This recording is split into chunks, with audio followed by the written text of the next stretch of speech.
अस्सलाम वालेकुम। आज हम टॉपिक पढ़ने जा रहे हैं ट्रांसफार्मर क्या है, ट्रांसफार्मर के काम करने का असूल क्या है, ट्रांसफार्मर की बनावट क्या है।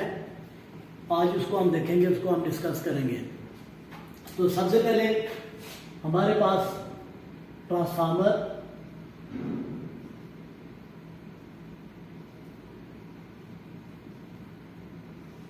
आ जाएगा। ट्रांसफार्मर क्या चीज़ है, इसको कैटेगराइज कर लेते हैं हम इसकी डेफिनेशन को कि ट्रांसफार्मर एक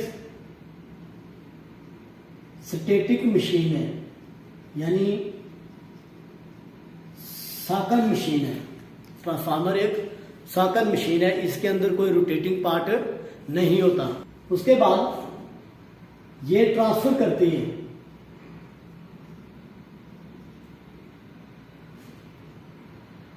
इलेक्ट्रिकल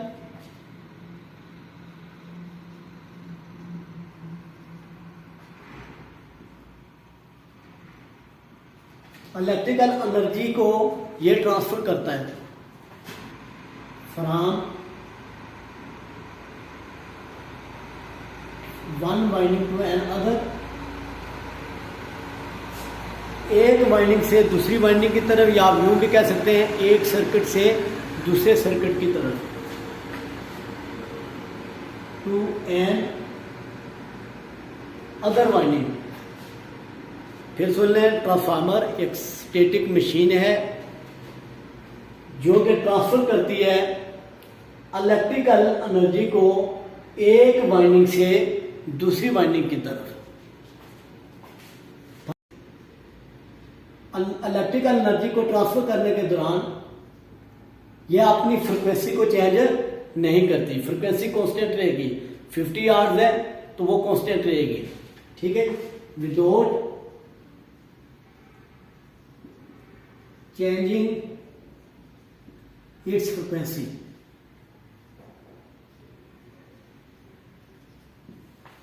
यह हमने उसकी डेफिनेशन को हमने कैटेगराइज। ट्रांसफार्मर एक साकन मशीन है, यानी उसके अंदर कोई रोटेटिंग पार्ट नहीं होता। उसके बाद ये ट्रांसफर करती है इलेक्ट्रिकल एनर्जी को एक वाइंडिंग से दूसरी वाइंडिंग की तरफ, या एक सर्किट से दूसरे सर्किट की तरफ, विदाउट चेंजिंग इट्स फ्रिक्वेंसी, बगैर फ्रिक्वेंसी को तब्दील किए। तो इसकी डेफिनेशन आप अगर हम पढ़ें तो हम कैसे पढ़ेंगे? ऐसा ट्रांसफार्मर, ऐसी साकन मशीन जो इलेक्ट्रिकल एनर्जी को एक वाइंडिंग से दूसरी वाइंडिंग की तरफ तब्दील करती है या मुंतकिल करती है और बगैर फ्रिक्वेंसी को तब्दील किए। ये हमारे पास ट्रांसफार्मर की डेफिनेशन आ गई। उसके बाद इसका सिंबल क्या है? ट्रांसफार्मर का सिंबल क्या आ जाएगा?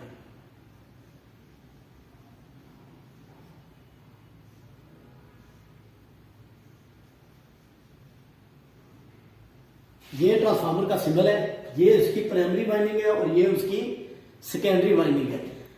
इसको हमने देख लिया कि ट्रांसफार्मर एक साकन मशीन है जो इलेक्ट्रिकल एनर्जी को एक वाइंडिंग से दूसरे वाइंडिंग की तरफ ट्रांसफर करता है और बगैर फ्रिक्वेंसी को तब्दील किए, यानी फ्रिक्वेंसी कांस्टेंट रहती है। ये उसका हमने सिंबल बना लिया था, ये ट्रांसफार्मर का।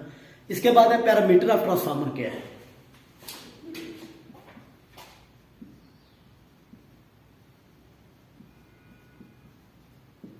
Parameter of transformer. ट्रांसफार्मर के दो पैरामीटर होते हैं। ट्रांसफार्मर के दो पैरामीटर हैं। एक को कहते हैं कांस्टेंट पैरामीटर और दूसरे को कहते हैं वेरिएबल पैरामीटर। नंबर 1 पे आ जाएगा कांस्टेंट पैरामीटर,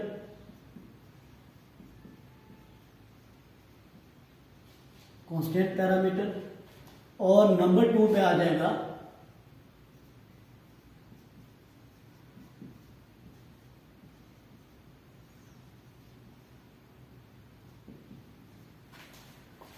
हमारे पास दो पैरामीटर होते हैं।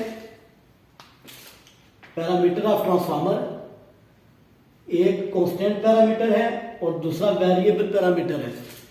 कांस्टेंट पैरामीटर में दो चीजें आती हैं जो कांस्टेंट रहती हैं। एक फ्रिक्वेंसी कांस्टेंट रहती है, वो चेंज नहीं होती, और दूसरे नंबर पे पावर कांस्टेंट रहती है। जो पावर इनपुट पे होगी वही पावर उसकी आउटपुट पे होगी। यानी तो यहां पे पहले आ गया फ्रिक्वेंसी ये कांस्टेंट रहती है, 50 हर्ट्ज है तो 50 हर्ट्ज ही रहेगी, अगर 60 है तो 60 रहेगी। उसके बाद पावर है, यानी पावर भी कांस्टेंट रहेगी।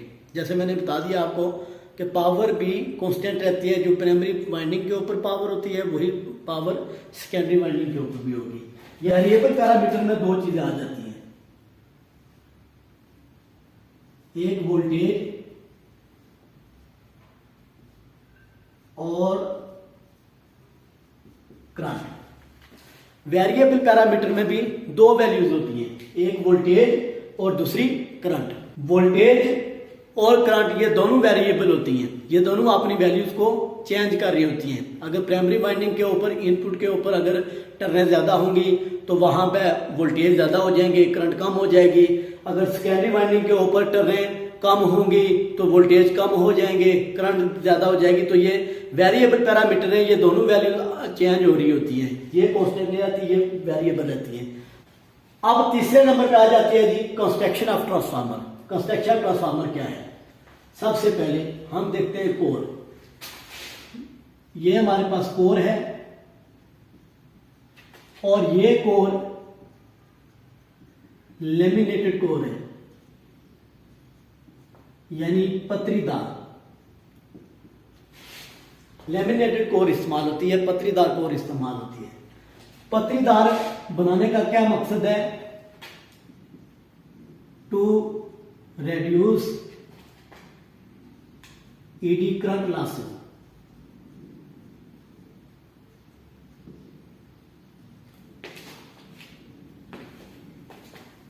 कोर लेमिनेटेड होती है और लेमिनेटेड कोर बनाने का मकसद ईडी करंट लॉसेस को कम से कम करना है, रिड्यूस करना है। ईडी करंट लॉसेस क्या होते हैं? हीट लॉसेस होते हैं, इनको मिनिमाइज करना होता है। बिल्कुल हम मुकम्मल खत्म नहीं कर सकते लेकिन मिनिमाइज हम कर सकते हैं, तो इसलिए इसकी कोर लेमिनेटेड बनाते हैं।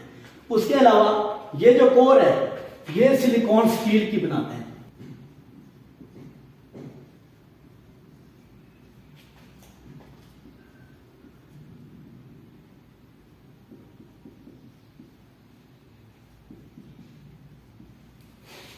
दूसरी चीज के कोर को हम सिलिकॉन स्टील की बनाते हैं, यानी कोर जो होती है ये मेड बाय सिलिकॉन स्टील।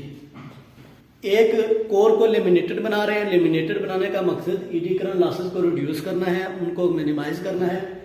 दूसरी चीज कि कोर जो होती है ये हम सिलिकॉन स्टील की बनाते हैं, यानी core made by silicon steel. Silicon steel की क्यों बनाते हैं?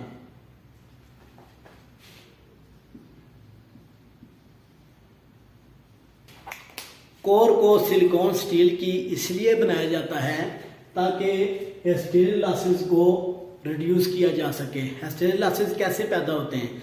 जब फ्लक्स चेंज हो रहा होता है, यानी पहले पॉजिटिव साइकिल था अब नेगेटिव साइकिल है, पॉजिटिव साइकिल से जब वो नेगेटिव साइकिल की तरफ जाता है तो उसमें फ्लक्स की तब्दीली के दौरान कुछ ना कुछ लॉसेस होते हैं, वो लॉसेस हिस्टेरिक लॉसेस कहलाते हैं। और इन लॉसेस को रिड्यूस करने के लिए हम क्या करते हैं? कोर को सिलिकॉन स्टील की बनाते हैं। बाज़ औक़ात अगर इसको मजीद मिनिमाइज करना चाहें तो फिर हम क्या करते हैं? इसकी हीट ट्रीटमेंट की जाती है, यानी इसकी जो सिलिकॉन स्टील है इनको एक मखसूस टेम्परेचर के ऊपर गर्म करके इनकी हीट ट्रीटमेंट की जाती है ताकि हिस्टेरिक लॉसेस को थोड़ा मिनिमाइज किया जा सके। ठीक है जी। तो उसके बाद हमारे पास आती है जी वाइंडिंग। ये प्राइमरी वाइंडिंग है,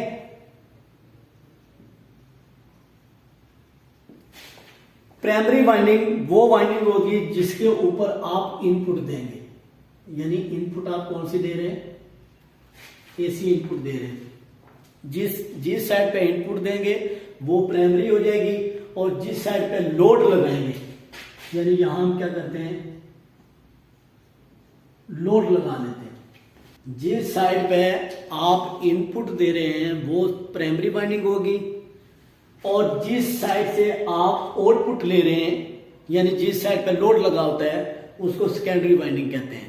अगर हम इस साइड पे इनपुट दे दें और इस साइड से हम क्या करें?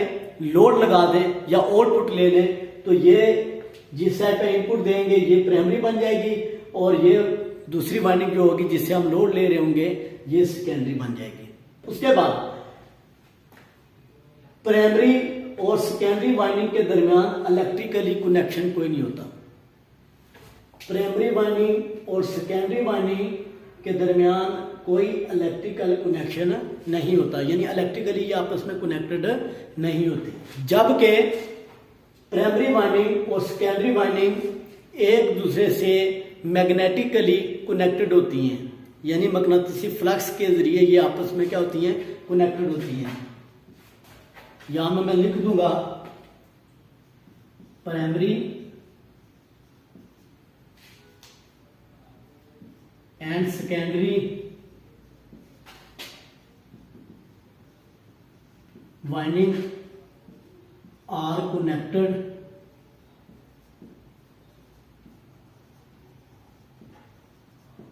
मैग्नेटिकली, यानी मैग्नेटिकली ये आपस में कनेक्टेड होती हैं, जबकि